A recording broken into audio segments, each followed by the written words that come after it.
Tabano ni babandi batubwiye kandi nanjye muhamagara numve wowe meze ariko ngiye amamagara ngerageza mbita mbibona kandi burashobora kumpamagara kabiri gatatu angerageza itaracamo itaraca.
Nkuko nabibabwiye nabateguje kanice mu muhanda navuga ati ngiye kugana na Pastor Labani namugezeho turicaranye niyo muri kubona imbere kuri kamera za Gonarike Plus ndetse no kuri ndi umukristo TV kuko nayo turi kumwe nayo muraza gukurikiraho rino vuga butumwa ni muri kuri Gonarike Plus turakora subscribe kuri ndi umukristo TV waracikanwe jya no kuri ndi umukristo TV ukore subscribe ni muri kuri ndi umukristo jya no kuri Gonarike Plus hose ni hamwe ni mu rugo Pastor umeze ute? Meze neza ndashima Imana. Akabo gatangiye kugufata oya kubera Imana amavuta arahari kandi amavuta aruzuye y'amavuta hari imbeho abandaje harya ubundi mu busanzwe imbeho bayirukanga gute? Ubundi imbeho irwangwa n'icyayi kunywa icyayi imbehe bigiye neza cyangwa se gukora siporo mu buzima busanzwe cyangwa se isengesho nabyo byose birashoboka. Reka twifashishe isengesho ngo n'umuntu dukurikiye ashobora kuba dukurikiye twe hano turi hari imbeho n'akavura kari kugwa bari kubyumva abadukurikiye kuko muri iyi minsi turimo yabona amezi y'imvura turaza kubigarukaho nyuma reka tubaze dusenge. Mana turagushimiye izina ryawe ryubahwe wakoze imirimo n'ibitangaza ubana natwe turagushimiye cyane izina ryawe ryubahwe wakoze imirimo ubana natwe Mana turakunezewe cyane izina ryawe nirishimwe. Reka tugushimire uyu mwanya kongera kugaruka kwizi TV nubane nacu bamudukunda bene data bashiki bacu badukurikiye ubagirira neza kandi ubahereza umugisha barunga umugisha uturuka ku Mana isumba byose kandi mwamudukunda dufashwe nabo ndetse umwuka wera aze hagati muri twe kugira ngo atuyobore kuko uri Imana y'urukundo ntutubashe kandi uturengere ndabari twe mwamudukunda ineza n'imbabazi zawe bitindane natwe kugira ngo izina ryawe rishimwe. Bene data bari hirya no hino mwamudukunda turabasengeye bari Amerika, Aziya, Iburayi bwose, Afrika, ahantu hose hatandukanye ndetse abantu bose bumva ururimi rwacu rw'ikinyarwanda nubagirire neza uko bakumva bemeze kose haracyari ibyiringiro niko Yobu yavuze umugaragu wawe. Birashoboka mwamudukunda hari byabateye guhangayika bagahagarika umutima ariko haracyari ibyiringiro izina ryawe niryubahwe. Ngatubera Imana kandi utubere umucyo mwamudukunda ineza n'imbabazi zawe bigumane natwe. Ngaho yobora mwene data David yenda kuyobora ikiganiro, umwuka wawe agumane nawe, kandi nanje wenda kubazwa ibibazo bitandukanye mwamudukunda, nanje umwuka wawe amanukire muri nje kugira ngo izina ryawe ryubahwe. Ngatugire neza kandi ubane natwe bene data badukurikiye, naba ubane n'abakubye neza n'imbabazi zawe. Ngadufashe muri byose ni mu izina rya Yesu, amena amena amen. Nongeye kuguha ikaze na karibu. Urakoze cyane. Nangiye kuvuga ngo muri iyi minsi turi mu minsi y'imvura, ariko nanone ibihe byarahindutse. Mu kwa kane sibwo imvura yagwaga? Mu kwa kane nibwo yagwaga, gasenya amazu, migezi kuzura, ariko urabona ikigeze no kwa gatanu birashoboka ko yakambukiranya ikagera no mu kwa gatandatu. Burase mu kwa kane imvura yaraguye? Bo yaraguye ariko si cyane urebye gereranije n'ibihe byatambutse. Hanyuma umeze ute rero? Reka tujye mu murimo w'Imana, ndashima Kristo. Reka tujye mu murimo w'Imana yadutumye. Kuko ikintu Imana ngiye yanumye hano nukuza nkivugira imbaraga z'Imana. Amen. Abafite ibibazo bagahamagara abakozi b'Imana imba natumiye bakabasengera. Yo naje kuri wowe rero abari ibindi bintu. Ya natwe turiteguye gufasha abantu b'Imana. Umurimo w'Imana umeze ute rero? Bo muri iki gihe ngiki muri rusange ndabwo ku murimo w'Imana birakomeye. Birakomeye kuko ubu ngubu butayu burafunze, insengero nyinshi zirafunze, ariko abo Yesu yavuzeho turashanyaraje, turakomeye. Turacumva Yesu mu matwi yacu. Zamwahinduye system.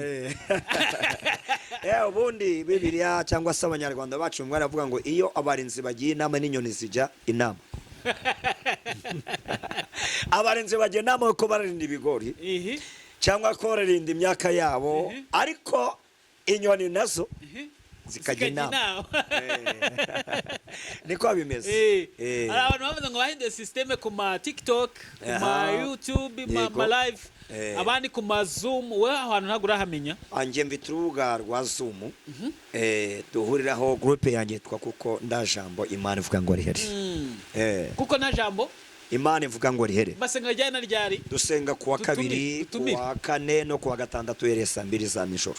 Saa 2 z'ijoro. Abantu baje basenga mu gitondo kugira ngo n'abantu bo hanze baze kubabona bisanzuye. Yego. Abiterwa yenda n'ibyifuzo bya bamwe mu bo dusengana kuri groupe.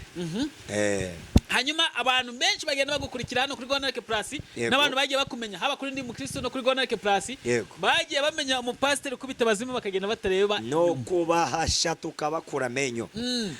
Iki kigana abantu bitege iki? Bitege gutabarwa n'Imana, biterwe kubona ineza y'Imana, bitege kubona imbabazi z'Imana. Kuko nagira ngo ndangarize iki gihe ni mu mavuta mashya, kuko twebwe tuva mu bwiza tujya mu bundi.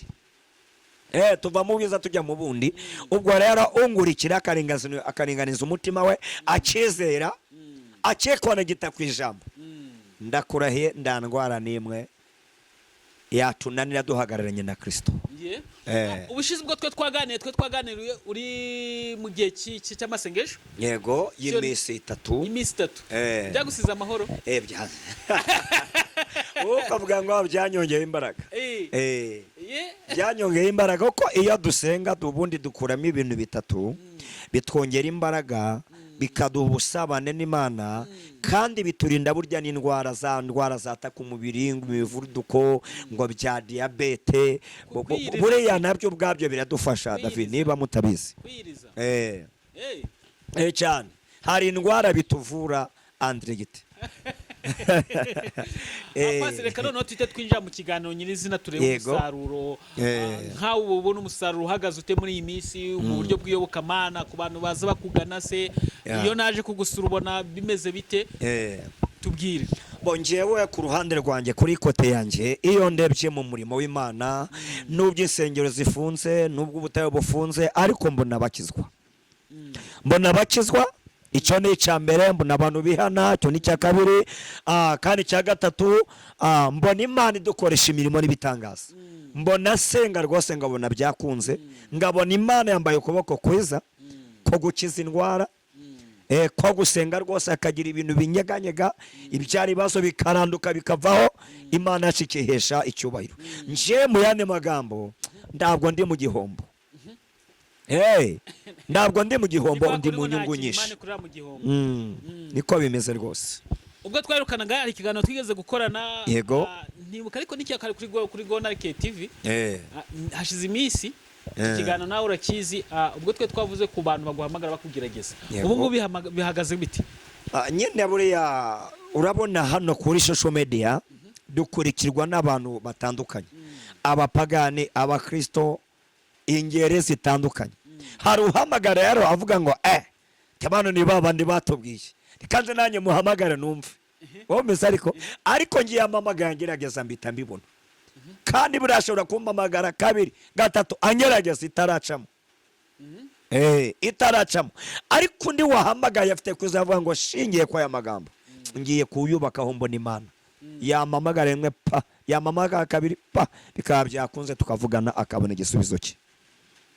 Umuntu yaguhamagaye kugerageza nta gicamo, rimwe na rimwe biranga rwose ndibikunde, telefone ndicemo cyangwa se agasangira ibizi, ariko wa muntu waje mu gihe cye, mu gihe cyanyacu akabona Imana, kandi nabo dufata abaje batugerageza tukabatahura tuvuga ngo mwebwe muri kutugerageza. Ese nko yimufashe ariko kugerageza ngiki kintu wumva gusa icyo namubwira, mwifuriza kwakira Yesu umwami n'umukiza, kuko aba yinjiye muri domaine itariye, ariko abazi domaine yabo, abazi urwego rwabo mu Mana, bumva bahamanya n'umukozi w'Imana, bumva buzuzanya n'umukozi w'Imana. Uriya rero nubwo ahamagara agerageza, mu by'ukuri ndabwo baragera ku rugero rw'Imana isumba byose. Uyu rero ndakindi duhita tumufasha, bitamufasha kwakira Imana, kwakira Yesu umwami n'umukiza, babi atariko ibintu wakoze si byiza, ihane ihane hoke Imana kubabarire, kuko hano winjiye hinjirwa n'abameze gutya n'abateye barya. None rero niba nawe ushaka kuba mu uyu mwanya mw'iki gisata cy'Iyobokamana no kumva gushaka kw'Imana, urakwiye kwitwara gutya. Ngamubwira ukunda kumba kwitwara, niko bimeze. Kandi rero buriya David njya mbyungukiramo, kuko hari igihe azagerageza ariko bikarangira kunza Imana, bikarangira kunza Imana, kaza yikinira, ariko bikarangira yemeye imbaraga z'Imana isumba byose.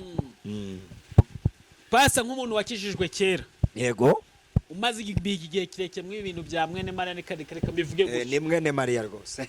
Urabye muri ibintu bya mwene Mariya, ubusanga uburyo mwakoraga b'Imana mu minsi yashize ya kera n'iy'ubu ngubu ari ihe minsi igoranye. Gusa ndashingiye ku ijambo ry'Imana, Bibiliya iravuga ngo uko yari ari ejo n'uyu munsi niko ari. Imana yo ndabwo ihinduka. Akari minsi igorana. Reka se tugere ngo usubize. Uko yari ari ejo, ndavuga Imana, n'uyu munsi niko ari.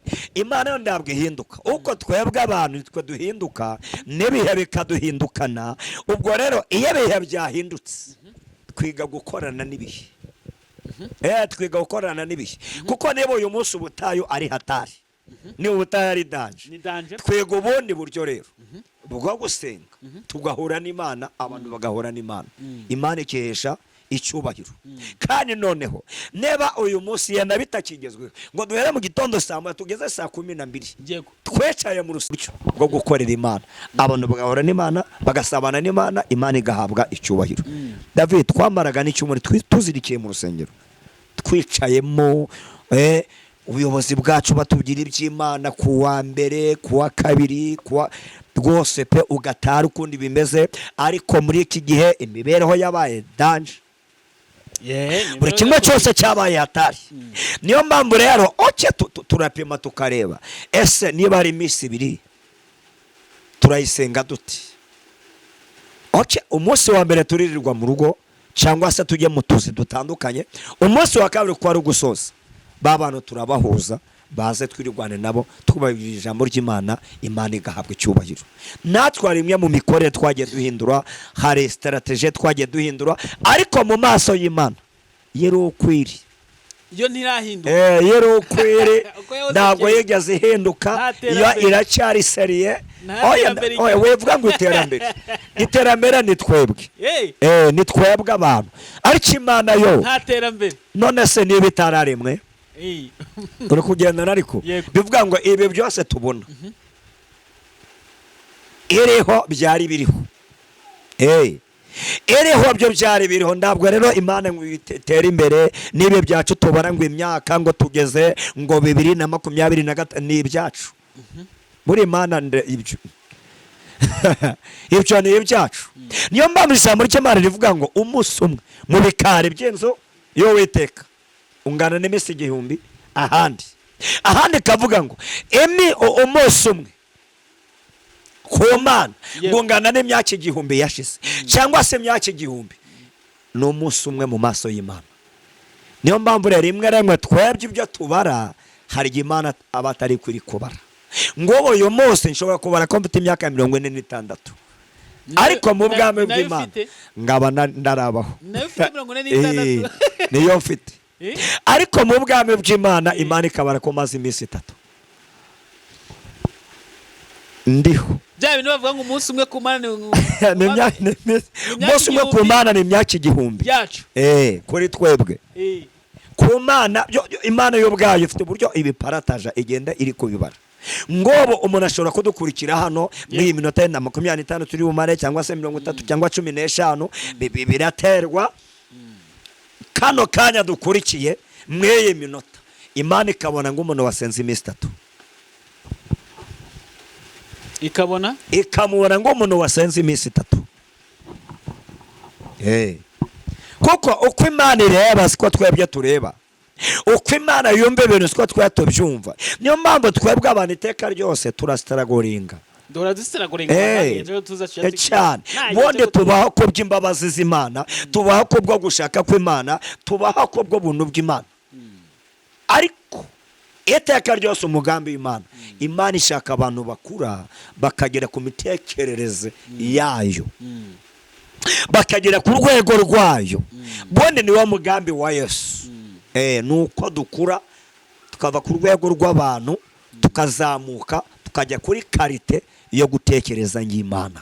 Niyo mpamvu bari abagabo batubanjirije njya mbikonegitaho buriya ba Sadraka Meshaki na Abedenego kugira ku rwego igihugu kibahagurukira urebye ngo byari byoroshye ntabwo byari byoroshye ntabwo byari byoroshye kugera ku rwego umwami abatomeza buriya mu murenge muri za komine n'ibindi biterwa aho biterwa nuko babyitaga buriya byari byarananiranye bari barabiyamye byari byaranze ibirego byabo biratumbagira bigera ku mwami aravuga ngo muzanzanire abo bagabo ndebane nabo ubundi ikirego cyageze kwa perezida wa repubulika mu turere no mu ntara kiba cyarabiciye kiba cyarananiranye kiba cyaranze aricyo cyageze kwa perezida wa repubulika iyo bitabaye bebe biba byiza ibintu ni bibiri kuko hirya yaho iyo renganiye aho ndahandi uzajya kujurira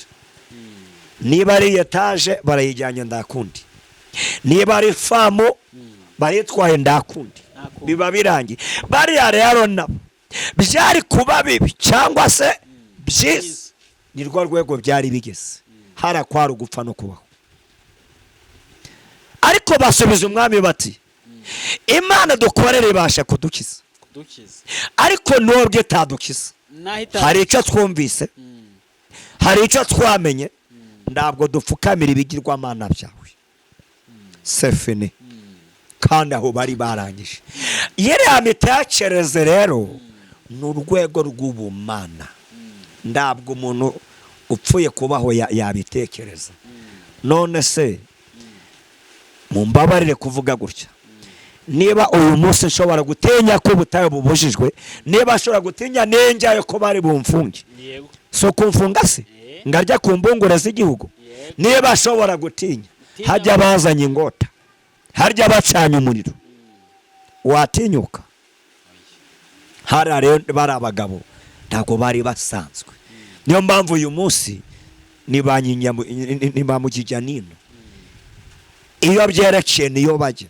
abahamya ndabo bemera gupfa bemera kumanikwa kuko baracyavuga ngo Imana izirwanirira Imana izirwanirira Imana isekicubaye Imana ikeneye abikoresha nibwami bakamenya Imana ikeneye abikoresha mwebwe mudukurikiye Imana ikeneye abemera guhara amagara yabo bagahamya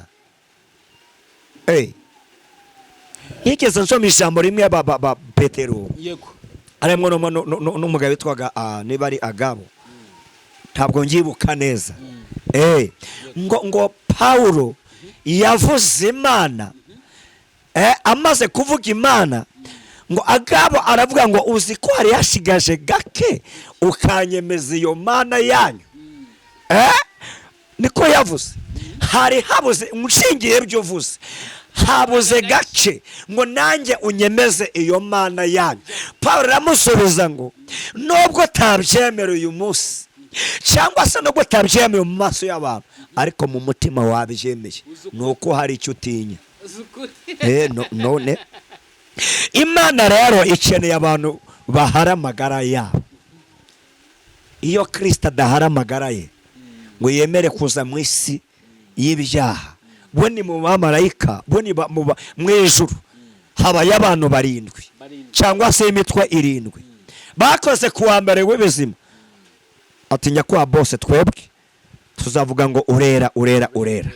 Bakoze ku bamarayika batoya, twebwe n'uburinzi bwacu no kujya kwizamu turinda abantu baye no kurinda kuri porotaye. Bakoze ku bakuru, ati natwe umurimo wacu turawuzi. Bakoze ku basarafi, umurimo wacu turawuzi. Bageze kuri Yesu rabati njyewe ndajyayo, ko nzasanga bimeze nzabyihanganira ko nzasanga bimeze, ariko njyewe ndumviye ndagiye. Yesu araza, ageze ku isi, isi iramwataka. Isi iramwataka, bashaka kumugaraguza gati, ariko yarari kuri mission. Yarari kuri mission ava mu bikore ko njyewe target yanjye ndayizi. Icyanzanye handakizi.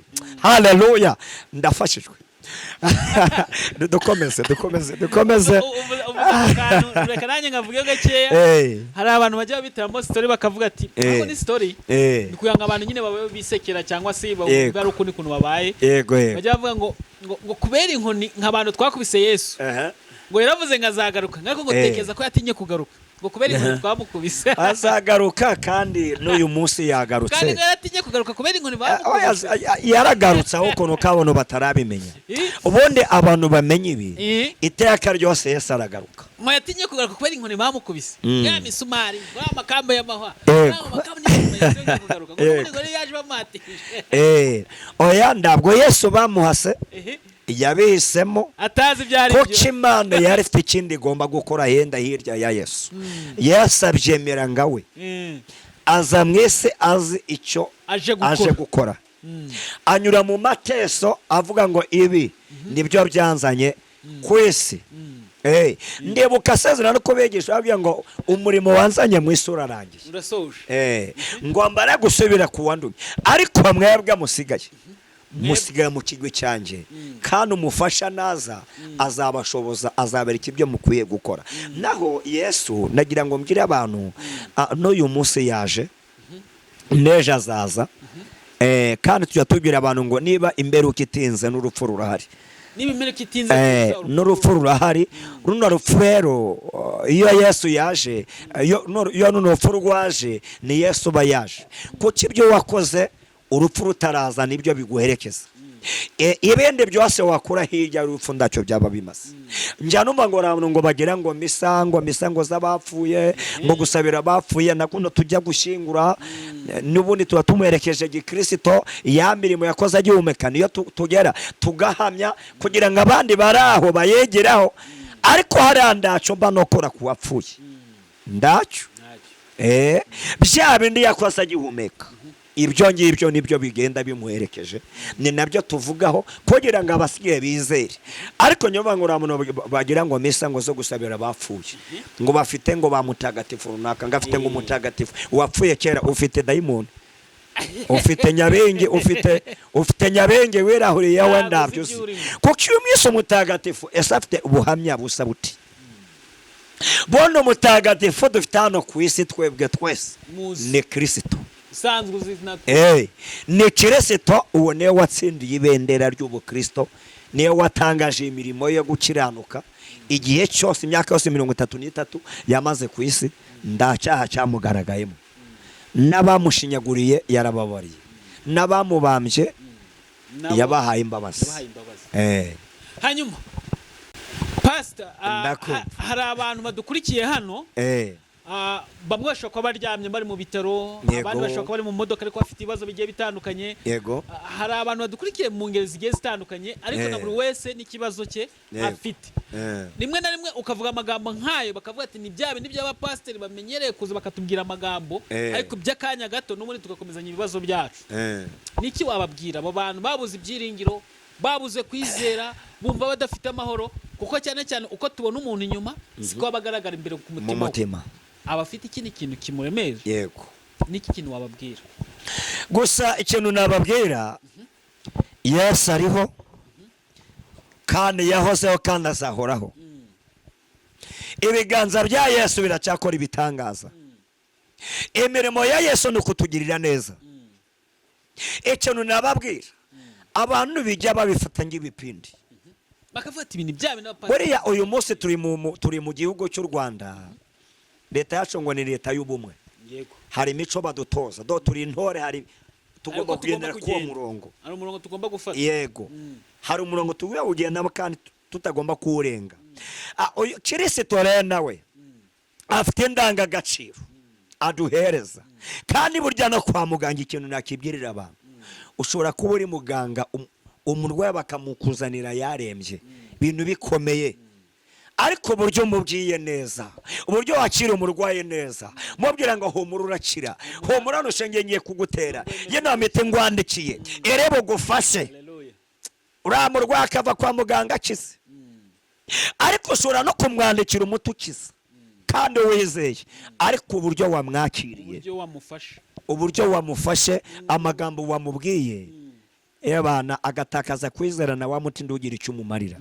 Mu Mana rero, mu Mana ntabwo turi abanyabipindi. Turavuga imirimo Yesu yakoze, n'uyu munsi ari kuyikora. Turavuga ko akiza abarwayi, n'umunsi ari kubakiza. Mfite umuntu urenda kuzaza hano kuki ibinyamakuru byacu gutanga ubuhamya. Yakize imivuduko. Imivuduko y'amaraso. Yakize umuvuduko w'amaraso. Wari 400. Ibintu bikomeye. Dutangiye kumusengera bigenda bimanuka. Ariko ubusanzwe umuvuduko nta gukira.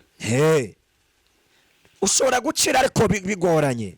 Ariko uyu munsi yaramye ati, Papa Rabani, ndi kwitegura kuzaza gutanga ubuhamya ku binyamakuru byanyu, kuko niho nakumenye. Maze kuhamenya ndaguhamagara, mbata telefone ndaguhamagara, ndakwakura. Maze kuguhamagara uranyitabumvira neza, uramfasha uransengera. Uyu munsi ndi muzima. Nasubiye kwa muganga, barambwira ngo wasubira ku isukari, barambwira ngo amavuta watangira kuturyaho ibintu bimeze neza, ari hafi kuzaza. N'ibindi byinshi twagiye dusenga. Yesu n'uyu munsi aracyahari, kuko wowe biterwa n'uko umwizera, uko umufata. Biterwa n'uko umufata. Uyu Yesu biterwa n'uko umufata. Yumufashe nk'umunyembaraga akora iby'imbaraga, yumufashe nk'umunyantege aza nk'umunyantege, yumufashe nk'udashoboza nk'ugoramye. Dongo bigendanye n'uko wizeye. Cyane bigendana n'uko wizeye, bigendana n'uko umubona, bigendana no kuba mwumvise. Kandi bene ibintu nababwira, ndabyo Imana izakorera mu mabuye, ndabyo Imana izakorera mu mbwa n'ihene. Imana izakoresha abantu yaremye. Bundi twebwe cyane nose ndiri kugukoresha ibintu byose umbaza bitari ku Mana wabikura hehe? Sebyo? Wowe uri murakoreshwa n'Imana. Bana we, ahubwo ndacyasha uwo mwuka. Nduzongere kuvuga gutyo ngo gukoreshwa na Satani. Ntabwo ndi gukoreshwa na Satani. Ukore ni Imana iri, ubundi ibintu ni bibiri. Iyo dakoreshwa n'Imana ukoreshwa na Satani. Ko Yesu yarurema ni ibintu ni bibiri. Iyo utari gukoreshwa n'Imana ukoreshwa na Satani. Iyo udahagaze mu ruhande rw'Imana uhagarara mu ruhande rwa Satani. Aho habiri ntabwo wabura ahantu uhagarara. Byo ngibyo ubimenye. Hanyuma tugiye kujya muri wowe wicaranye na pasiteri mukozi w'Imana wasizwe. Sebyo uhamagarwa n'abakomeye n'aboroheje, abanyamerika n'abanyamurayi n'abanyafrika. None wangu ntabwo uri gukorera Imana. Korera Imana mu izina rya Yesu. Korera Imana mu izina rya Yesu Kristo. Sebyo aka kazi Imana yaduhaye ntabwo kaba koroshye. Aka kazi buri urakorera Imana. Ubundi David wowe kuba twicaye hano mu uyu mwanya ibi nabisengeye igihe kinini. Numvaga domaine yanjye yuko uvuga Imana, numvaga kuvuga mubi wacu naramaze kubabwira. Byari bikwiye ko mvi Samariya ngagiye Yudaya turi kugendana. Byari bikwiye ko ngera kumbera sisi. Narahageze rero. Cyakora wete yakambira ko nzambuka amahanga. Niba nzabona passport ngagiyeho n'indege. Ariko narahageze. Ndi mu mitima y'Abanyamerika. Iri jambo mfite aha ryabagezeho. Ndi mu mitima y'Abanyaburayi. Turi kugendana. Y'Abanyafrika bose. Cyane. Hari ukakumva mwarambya ngo ngiye ndi muri Sweden. Nari kuzagera mu kwa kangahe? Muri Sweden? Nari kuzagera mu kwa kangahe? Hako ndiyo. Undarambira ngo ngiye ndi ku mugabane wa Aziya. Sibyo? Nari kuzagerayo mu kwa kangahe? Sibyo? Amashuri nifitiye ari kubarirwa hehe? Sibyo? Ni ku ntoki? Oya, dori. Mu wa mbere, mu wa kabiri, mu wa gatatu, mu wa kane, mu wa gatanu, mu wa gatandatu. Nshikiriza aho ngaho. Ibihe bibi biratwataka by'indambara z'abacengezi. Tabatu ubundi ndi kwiga ko ndazaba gitifu. Ubutegetsi n'ubwa barunaka ingenga y'ibitekerezo y'ikiri nyinshi. Yarere nyinshi rwose. Sibyo? Bati ndiga ndigi biki. Papa kafite imirima n'ibijumba n'ibishimbo. Apo. Birangiriraho. Noko. Sibyo? Ariko kubera Yesu. Haleluya. Yesu kora byose. Nta kintu cyishimishya ngo guhamagarwa n'umuntu uri muri Amerika. Tingewe ndi Burayi. Kubera uyu mugabo. Mukozi w'Imana ndigira ngo usengere numvise Imana uvuga Imana ukorera nayo umeshe ndabwo isanzwe kandi ibyo tubabwira si amagambo. Nukuri yo wiziye ubona Imana. Hari umuntu wamamagaye ejo bundi ari muri Amerika. Bati pasa tumaze nk'imyaka 2 tudasinzira. Tudasinzira. Turara duhagaze. Tukemukiye twemukiye bikanga. Nabasenyeye iminota ingahe nuko menagura daimoni ngacaho ngahe. Minota ingahe? Iminota mike cyane ngiye 15. Nabi ati no muryame uhereye no. Tuhereye none muryame mu sinzira ariko ndi musinzira ibitotsi bikanguka. Haleluya. Ngesho nabatejo muzambwira ati paza twasinziriye. Haleluya. Ati twasinziriye. Imyaka 2 tudasinzira. Ati twasinziriye tusinzira ngo duhinja. Ati burya haracyari abakozi b'Imana, haracyari abantu Imana ikoresha. Rambwira ngo hahiriwe abaturanye nawe. Hahiriwe abaturanye nawe. Nawe ati yo bariya Yesu yavuze ngo ndamuhanuzi wabo. Tiburiya hari bigiye batanyemera. Bakava igwanje bakava. Uko wowe wirwota amasimbi. Ukanyemera. Ko na Yesu barandi bamwemeye. Sibyo? Hanyuma tugiye kujya mu ijambo ry'Imana yataze gutinda igihe kirekire cyane ko ndakubaza ko uraza kutubwira ijambo twagenda muri iyi minsi sinangombwa sinzi ukuntu rubuze kubigenza. Uri pasi waza gukoresha igihe gitoya kuko nawe urabona igihe kigeze. N'amasaha agenda kura n'umunsi kuntu umeze, n'umunsi umeze nabi cyane.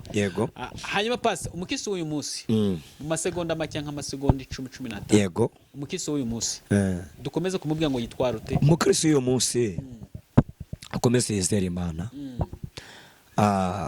Akomeze yizera Imana. Akomeze agume mu masezerano. Nituvuga umukristo uri umukristo nugira amasezerano. Niba uri umukristo akaba ndamasezerano ufite ndabwo uraba umukristo. Ko amakristo kuko amasezerano dufite aho duhurira nayo. Amasezerano tuyahabwa iyo twamaze kwemera Kristo. Ndagira yambira umukristo w'uyu munsi kuko ndi mwisi yagutse. Abantu mu iki gihe basa naho bashidikanije Imana. Bantu b'iki gihe basa naho babuze yego basa naho babuze ibisubizo by'ibyo bari biringiye. Ariko nagira amabwire ngo Yesu aracyafite ibisubizo. Yesu aracyatabara. Wigamburura wiceke indege dore urugendo rugiye kurugeza ku musozo. Biganza bya Yesu biracyakora ibitangaza. Yesu aracyafite amaboko magari kandi aya maboko ayaramburiye kugira ngo nawe agufate kandi aguha ibisubizo byawe. Amen.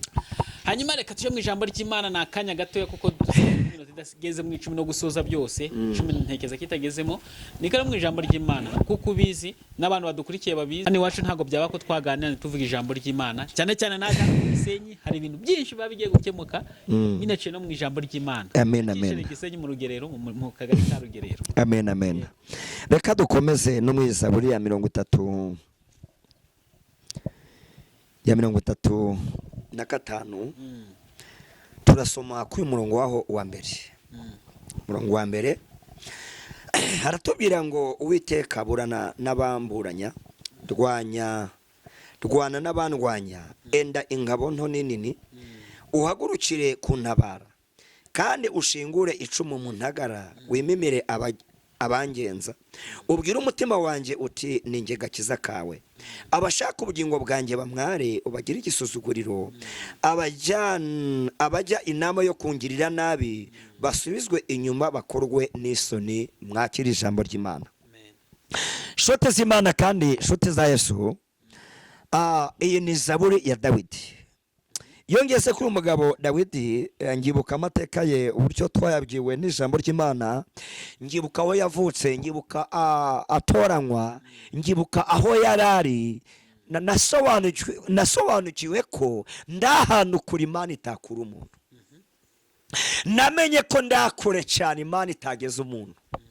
Boreye Imana yabishatse bwaca mu gitondo ufite escort.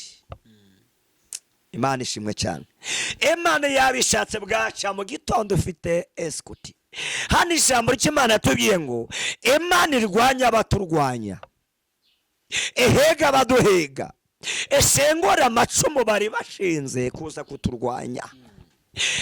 Imana yarebeye Dawidi, yavuga ngo Dawidi nubwo uhawe isezerano ryo kuzaba ukomeye ariko Sawuli arahari. Sawuli arahari. Yewe mukoze wicaye mu biro menya ngo Sawuli arahari. Yewe mucuruzi wicaye mu mangazini menya ngo Sawuli arahari. Yewe mushoferi wicaye mu modoka menya ngo Sawuli arahari. Yewe mucuruzi ukora business ku giti cyawe menya ngo Sawuli arahari. Menya ngo hari abashinja amacumu ngo bayashingure kuyagutera, ariko Dawidi aravuga ngo ayo macumu oyashingure yave mu ntagara zanjye, yave mu birindiro by'abashaka kurwanya. Uwiteka yatukure mu izina rya Yesu. Imana itindana na mushiki wanjye. Ya mushiki wanjye nagira ngo nongere mubwire ngo nubwo ecemo urwo rugo ariko Sawuli arahari.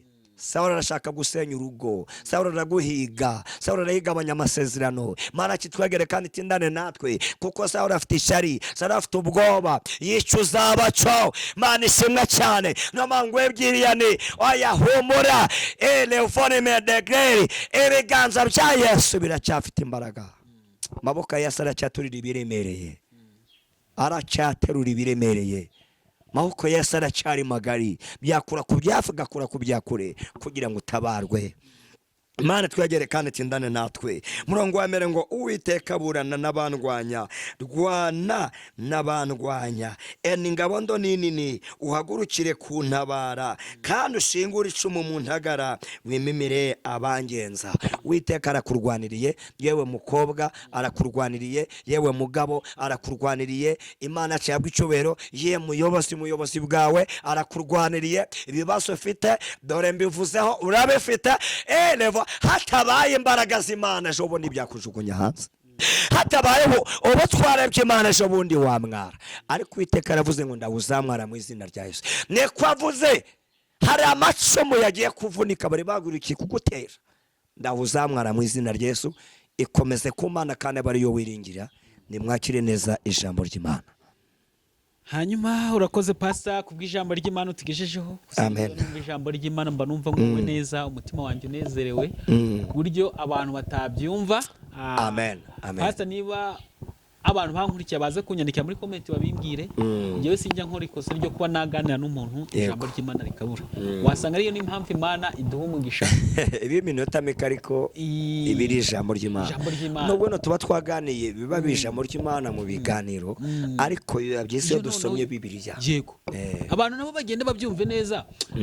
Nge ndibuka rimwe njya gutangira uyu murimo Imana ihumpa nubwo kandi navuze ati si Imana nanjye Imana yankoresha nanjye nzi ko Imana ari igihe nkoresha imirimo y'ubutwari yavuga ngo nzi ko hari igihe ko kiragukoresha nanjye nkoresha imirimo y'ubutwari iragukoresha ikanjyana nk'ahantu nyibaza nkavuga ati se Imana koko kunzenye hano kubera iki mageze kandi nkabivuga nkezeyo naganira n'umuntu aho ngaho akavuga ati Mana menye impamvu nari nagiye hano hantu. Amen. Mubare gihe abantu n'abantu babona nizi Gisenyi mu by'ukuri nta ariyo nze nk'igisenyi ntafite nko gutekereza. Je nk'unyisanga Gisenyi. Ikisa Gisenyi.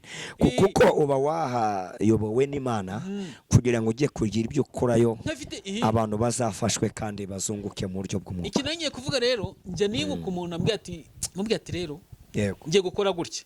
Arangije yambwiye ijambo rimwe ambwiye ati abandi bakora ibintu biyambika ubusa basebanya nibyo bintu bikundwa noneho kugiye gukora uzakora iki ntatambuza ijambo ry'Imana ngo reka bagureba akanyeka nk'abantu 20 bagiye babikora bikanga yego anje mbirebye ngira ubwoba navuga teze nareba yanyeka abantu abakoze batukana bambaye ubusa nkabona ibyabo biri hejuru birakundwa yego afata urugamba nzarusoza ariko ndashima Imana ko yanshyigikiye muri ibyo bintu ikamba hafi ikambuza n'abakozi b'Imana nk'aba Pastor Rabani abantu bakabakunda pastor sinzi urugira abantu babakundamo ariko barabakunda pe baradukunda turabizi kandi turanabibashimira ndashimira aho dukunda buriya David hari abantu bakunda kandi bagashyira no mu bikorwa bitari ku magambo gusa akagukunda agashyira no mu bikorwa cyane hanyuma rero wajya kubona ko nagutunguye atireka ngo ugurira amazi ukanywa amazi nawe kumva urishimye nk'umukozi cyane n'ukuri kwe Imana ikiba umugisha ndagusabiye Imana ikibagirira neza cyane kuko David nanjye